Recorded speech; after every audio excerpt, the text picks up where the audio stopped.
This is Boomer Life on CISL 650. Monday,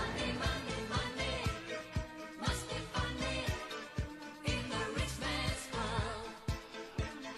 Welcome back to our program here on Boomer Life. We're talking about, well, solutions to debt problems. Our guest in studio is a trustee in bankruptcy. His name is Brett Luckin. Brett is with Abakhan and Associates, trustees in bankruptcy, with 5 offices across British Columbia.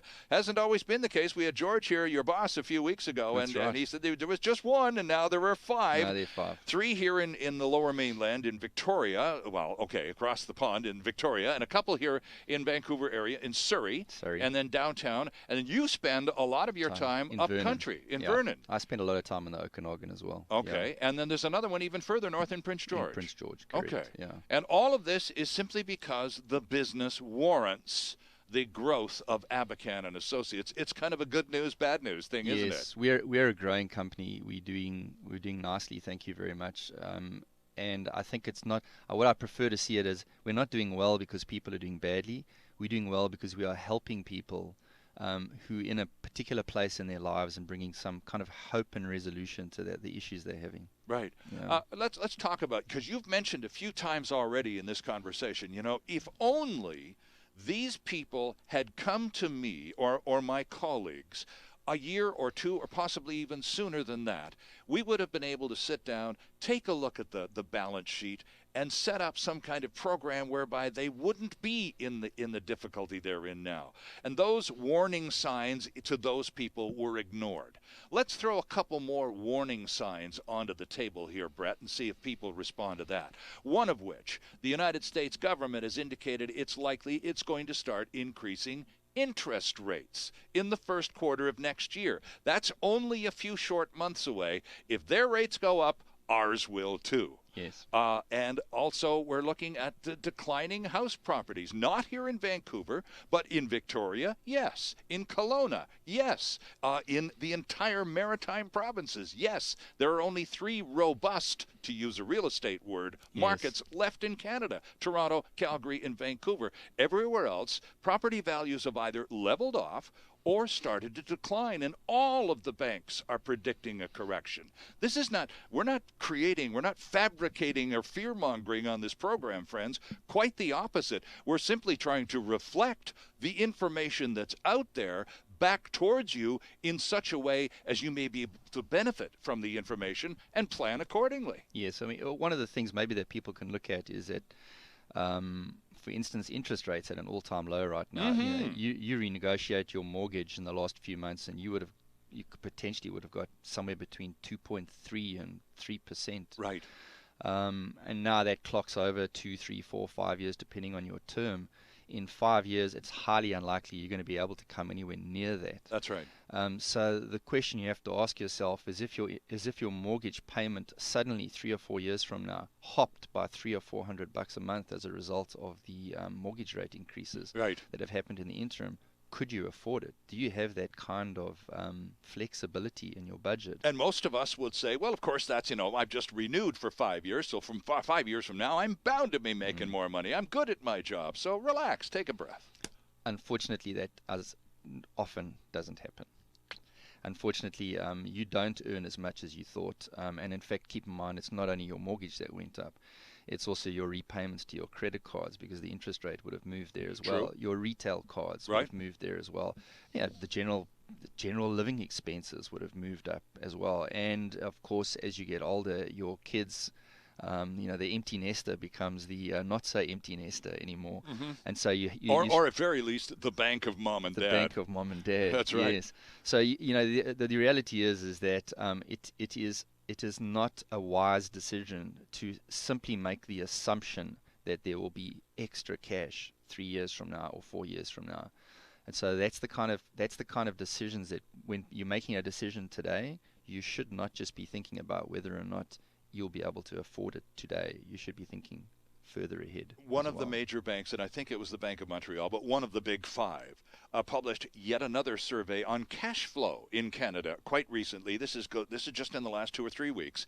And the point was made, we carried it on our news. Simone had it on the morning show here on CISL 650. If in many far too disturbingly high number of Canadian households, Brett, if a paycheck were to be 1 week late, those households would be crimped financially. They would be in trouble. That's pretty amazing. That's a pretty fragile population, isn't it? Yes, I remember hearing, in fact, at some stage in the radio, not so long in the last few months, because this is obviously a topic of major interest to people, is how many of us have the ability to live if our paycheck did not arrive at the end of a given month. Right. And the reality is far too few of us have, let's say, a month or 2 months or 3 months in the bank. Not enough of us are able to do that. Right. You know, a very practical example is that the teacher strike that's just ended now more recently. Almost immediately, I know trustees in bankruptcy throughout BC saw an increase in the number of teachers who came to come see them. Really? And the obvious happened. A couple of them, I had experience with a few of them, where they filed proposals in July and August.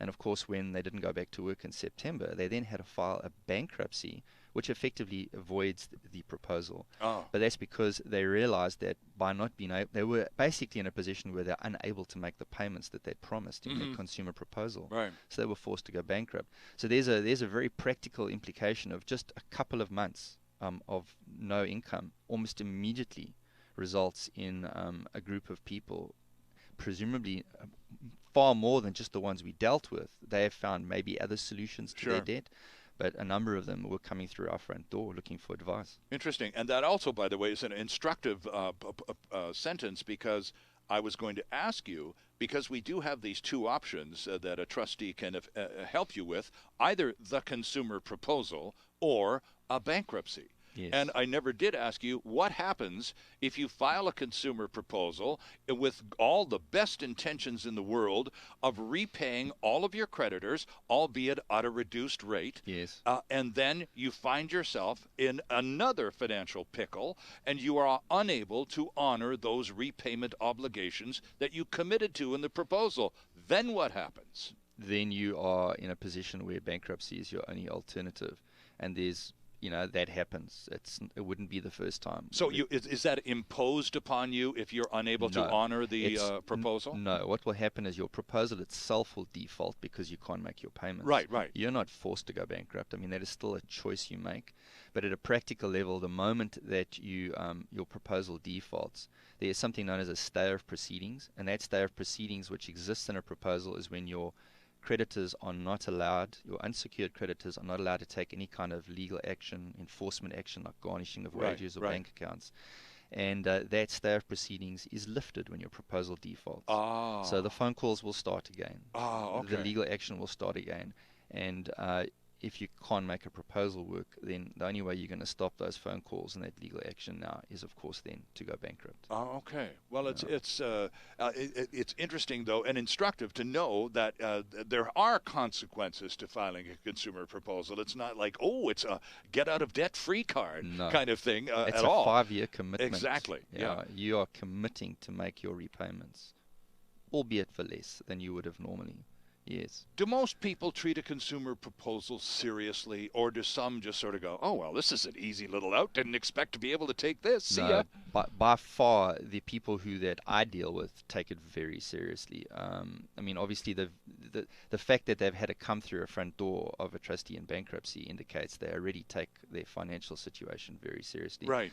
We have a very low, what I'd refer to as delinquency rate of proposals at default. Yeah, I was being somewhat flippant, but, Yes. you know, you have to ask these questions because without them, you don't get the answer. You know, there's the occasional, but they're always going to be. There's the occasional person who sort of treats it like a little bit of a joke. Right. But that's not, by far, people take it very seriously and are very upset if they are forced to file a bankruptcy as a result of their proposal not working. Exactly. Yeah. Our guest from Abakhan and Associates, trustees in bankruptcy here in Vancouver at 625 Howe Street, is Brett Luckin. And by the way, you can find out a lot more about his firm, Abakhan and Associates. While we take a quick break, you might want to pop over to the computer and pull up Abakhan.com. It's ABAKHAN.com.